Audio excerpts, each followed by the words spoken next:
मुश्किल रास्तों पर चलकर ही तू सक्सेस को पाएगा। मुश्किल रास्तों पर चलकर ही तू सक्सेस को पाएगा। जिद अगर जीतने की हो तो आसमां भी जमी पर आएगा।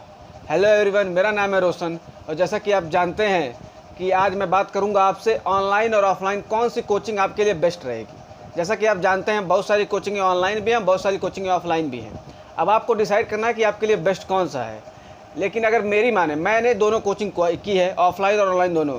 एक्सपीरियंस से देखा जाए तो मेरे लिए ऑफलाइन कोचिंग ज़्यादा अच्छी थी, क्योंकि ऑफलाइन में आपका शरीर जाता है, आप वहाँ क्लास करते हैं, टीचर आते हैं, आपको फील होता है कि आप पढ़ाई कर रहे हैं। आपको अपने आप को पुश नहीं करना पड़ता कि चलो आज पढ़ाई करनी है, आज हमें खुद से मेहनत करनी है। हमको अंदर से खुद मोटिवेशन रहती है हमारे अंदर कि हम भाई कोचिंग जा रहे हैं ऑफलाइन। सुबह मान लीजिए 10 बजे से क्लास है तो 10 बजे क्लास जा रहे हैं, आप शाम को 4 बजे आ रहे हैं। जब भी आपकी कोचिंग की क्लास हो, आप कोचिंग जाते हैं तो आपको अंदर से फीलिंग आती है कि हम पढ़ाई कर रहे हैं, आपको मेहनत करने की जरूरत नहीं पड़ती। लेकिन ऑनलाइन में आपको अपने अंदर से एक पुश लाना पड़ता है कि हम खुद बैठेंगे टेबल पे तभी पढ़ाई हो पाएगी, और अब खुद नहीं बैठेंगे तो हमको उस दिन का बैकलॉग बन जाएगा। और अगर एक बार बैकलॉग बनना शुरू हो जाता है तो फिर वो बैकलॉग बढ़ता जाता है। इसलिए ऑनलाइन कोचिंग से बेहतर मुझे ऑफलाइन कोचिंग लगती है। ऑफलाइन कोचिंग करने से यह भी बेस्ट तरीका होता है कि आदमी का जो कॉन्सेप्ट होते हैं वो क्लियर होते हैं। ऑनलाइन में क्या होता है कि ऑनलाइन में आपको लगता है तो है, जैसे आपने कोई क्लास की मान लीजिए फिर से कोई कॉन्सेप्ट सीखा, उसने आपको जब कॉन्सेप्ट सिखाया, टीचर ने किसी ने गुरु ने आपको कोई भी कॉन्सेप्ट सिखाया, तो उस समय आपको वो कॉन्सेप्ट आ जाता है, लगता है कि मुझे पूरा लेक्चर था, पूरा समझ में आ गया। लेकिन वही लेक्चर मैं आपसे अगर 2 दिन बाद पूछूंगा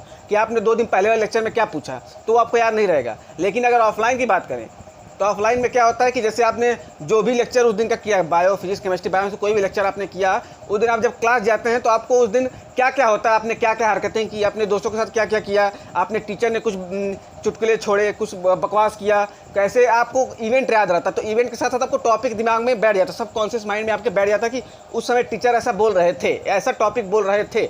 लेकिन ऑनलाइन क्लास में आपको फील नहीं आती है। ऑनलाइन क्लास में आपके सामने टीचर आता है, एक स्क्रीन पे आता है, चला जाता है। ऑनलाइन क्लास में आपका कोई फिजिकल कम्युनिकेशन होता ही नहीं है, जिससे टीचर से आपका लेना देना नहीं। आप टेबल पे बैठे हैं, कुर्सी पे बैठे हैं, आप अपना पढ़ाई कर रहे हैं, आपको टीचर से ना लेना देना है, ना आपको आपसे आप खुद वहाँ बैठे हैं, खुद पढ़ाई कर रहे हैं। लेकिन अब अगर ऑफलाइन क्लास में होते हैं तो आपका टीचर कभी क्वेश्चन पूछता है तो आपको फिजिकली रिस्पॉन्स देना पड़ता है कि हाँ sir, no sir, yes sir, no sir आप करते होंगे। और अगर आप ऑनलाइन में होते तो ऐसा कोई टीचर से 1-to-1 इंटरेक्शन नहीं हो पाता है, और 1-to-1 इंटरेक्शन होना बहुत जरूरी है। 1-to-1 इंटरेक्शन होने से आपका कॉन्फिडेंस भी बूस्ट होता है कि हाँ हमने तैयारी की है, हमारे और बच्चों से, आपके जितने भी आसपास बच्चे बैठेंगे उसमें से आपको हाँ ये कॉन्सेप्ट आता है, ये चीज़ मुझे आती है, औरों से ज़्यादा मुझे आता है, तो आपको अंदर से कॉन्फिडेंस बिल्ड होता है कि हाँ मैं नीट क्रैक कर सकता हूँ।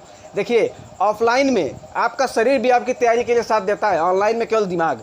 और तैयारी के लिए आपका शरीर और दिमाग दोनों का साथ देना बहुत ज़रूरी है। जब भी आप पूरी क्लास करते हैं, ऑफलाइन क्लास करते हैं, तो आपका एक डेली रूटीन बनता है। सुबह उठना है, ब्रश करना है, नहाना धोना है, फिर अपना क्लास जाना है, फिर क्लास से शाम को आना है, फिर दिन भर पढ़ना है, रात तक पढ़ना है, फिर सुबह उठना है, फिर ऐसे। लेकिन ऑनलाइन क्लास में क्या होता है, मान लीजिए ऑनलाइन क्लास में क्लास शुरू हो रही है सुबह के 9 बजे और आपको बैठना है सुबह के 9 बजे, लेकिन आप सुबह के 9 बजे तक उठ ही नहीं पा रहे हैं, आप 10 बजे तक सो रहे हैं, फिर सोने के चलो 1 घंटा उधर खींच लेंगे। उधर खींचने के चक्कर में आपका दिन भर आपका खाली ऑनलाइन क्लास करने में चला जाता है, आप सेल्फ स्टडी कर ही नहीं पाते हैं। सेल्फ स्टडी नहीं करेंगे तब तक आपका नंबर बूस्ट नहीं होगा। केवल क्लास करने से नंबर नहीं बढ़ते, नंबर बढ़ते हैं खुद मेहनत करके, खुद समय लगाकर सारे क्वेश्चन बनाने पर, जितने भी क्वेश्चन मॉड्यूल और नोट्स में दिए होते हैं सारे क्वेश्चन को बनाने पर। और जब तक आप टीचर के भरोसे सिलेक्शन नहीं होता, सिलेक्शन हमेशा अपनी बदौलत होता है।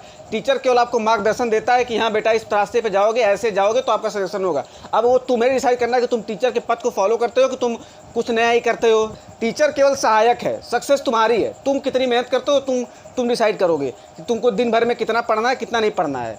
ये मेरा विचार था कि ऑनलाइन और ऑफलाइन में से कौन सा बेस्ट है। मेरे लिए तो ऑफलाइन बेस्ट था। अब आपके लिए क्या बेस्ट होता है, ऑनलाइन या ऑफलाइन, ये आपको डिसाइड करना है। दोनों ही बेस्ट हैं, दोनों से सिलेक्शन बराबर होते हैं, दोनों में से कोई खराब नहीं है। लेकिन आपकी सुविधा पर डिपेंड करता है कि आपके लिए क्या बेस्ट है। इसी के साथ मैं इस बात के लिए आपसे विदा लेता हूँ। धन्यवाद।